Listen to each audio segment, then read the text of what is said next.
The IMF have a different agenda, but I would expect some leeway from the EU as they are trying to persuade Greece to cope with the influx of migrants. Brian Sturgess, World Economics.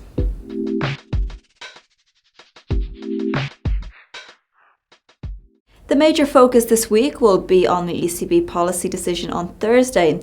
Analysts predict the central bank will cut the rate by 10 basis points to minus 0.4%. Is this in line with your expectations, or do you think investors will be in for another disappointment? I don't think it'd be a disappointment if they don't cut as much as that. I mean, I certainly believe they will cut. It mightn't be as great as that, but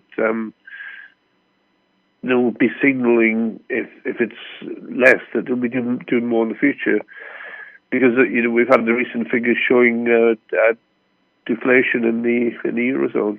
Staying in Europe, Greece is again at the forefront as the migrant crisis deepens, and creditors say no to giving Greece more time to reach its budget goals. EU leaders will meet today to discuss the economic adjustment plans for Greece. What kind of outcome are you expecting?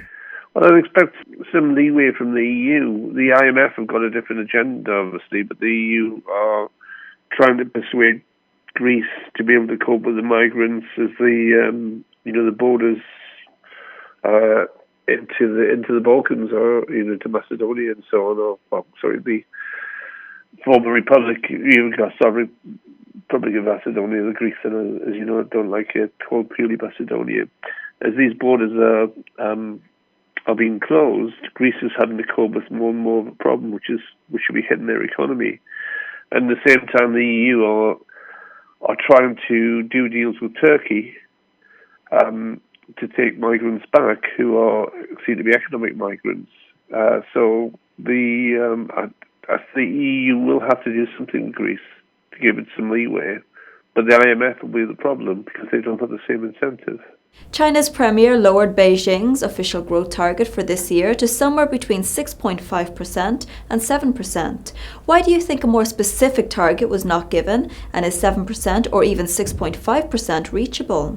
It is odd quite often when they give an exact target because there's an enormous amount of uncertainty about the actual reliability of Chinese GDP figures.